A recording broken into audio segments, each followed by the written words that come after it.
Tout d'abord, je tiens à remercier Adjiroud pour son exposé magnifique. Il est vraiment au top. C'est un cours pédagogique.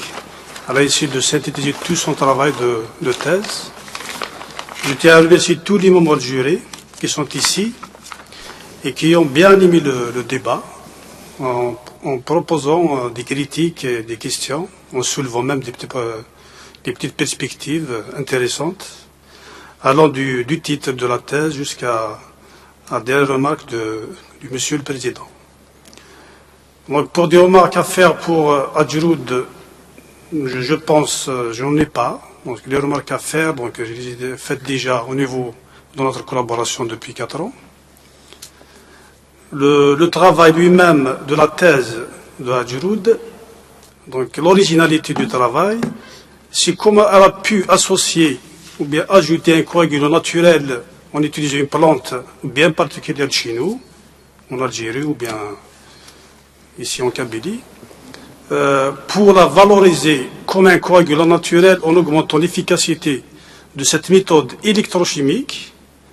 Elle a pu ramener sa touche d'une biologiste de formation à une technique de traitement qu'on peut classer dans l'hygiène des procédés et le domaine de traitement des eaux et la protection de l'environnement. Donc pour les remarques, par exemple sur comment diminuer ou bien réduire le coût énergétique de cette méthode,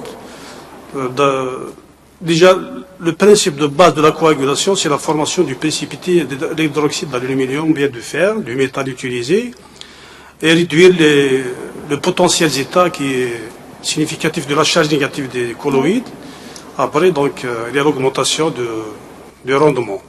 Donc, cet ajout du coagulant, donc, il a déjà un apport au coagulant formé in situ depuis la méthode de l'électrocoagulation.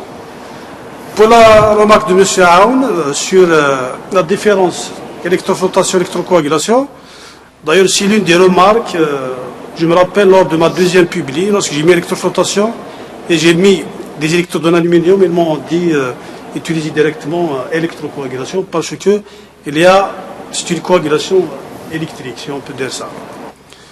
Donc, c'est l'utilisation des électrodes, s'ils sont inertes, consommables ou non, et l'électroflottation a un domaine un peu réduit de l'utilisation dans le domaine des eaux usées, parce qu'il faut jouer sur le pH, parce qu'il n'y a pas la formation des précipités. Donc il faut ajouter des produits chimiques, des coagulants, et il faut avoir les pH nécessaires pour faire précipiter par exemple des métaux lourds ou bien d'autres polluants. Pour l'énergie, donc la formule générale de l'énergie consommée, que ce soit pour le polluant à éliminer ou bien en fonction du volume à traiter, c'est UET, donc c'est la tension fois l'intensité fois le temps sur la concentration du polluant à éliminer fois le rendement.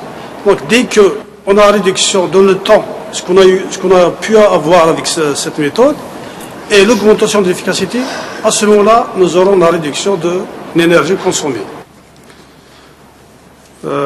Donc pour ça, pour le titre, donc on peut dire directement, on peut utiliser le traitement des effluents simulés d'eau usée, mais toujours le gel de silice simulé ou bien le cuivre, donc toujours c'est une eau usée, on peut la classer dans le domaine des eaux usées.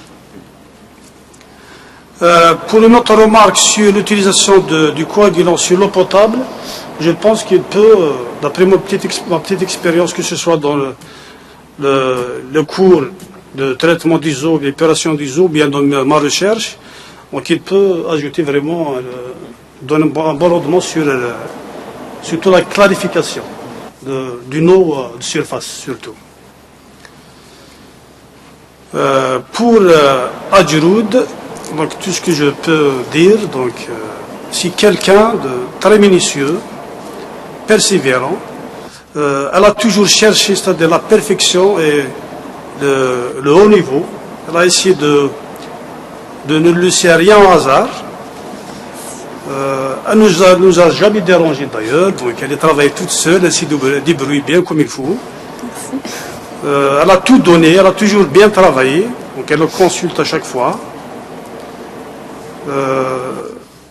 je pense qu'elle a vraiment un profil d'un vrai chercheur, un chercheur qui trouve, puisqu'elle a trouvé pas mal de trucs intéressants, que ce soit résultats ou bien techniques. Ce que je peux dire, que je pense qu'on a eu un peu de la chance d'avoir une doctorante comme elle. C'est trop. Sincèrement, ce que je vous souhaite, c'est une bonne continuation dans cette thématique et beaucoup de succès et bonne réussite. Sur ça, Merci beaucoup. je vous remercie, Monsieur le Président. Merci, monsieur.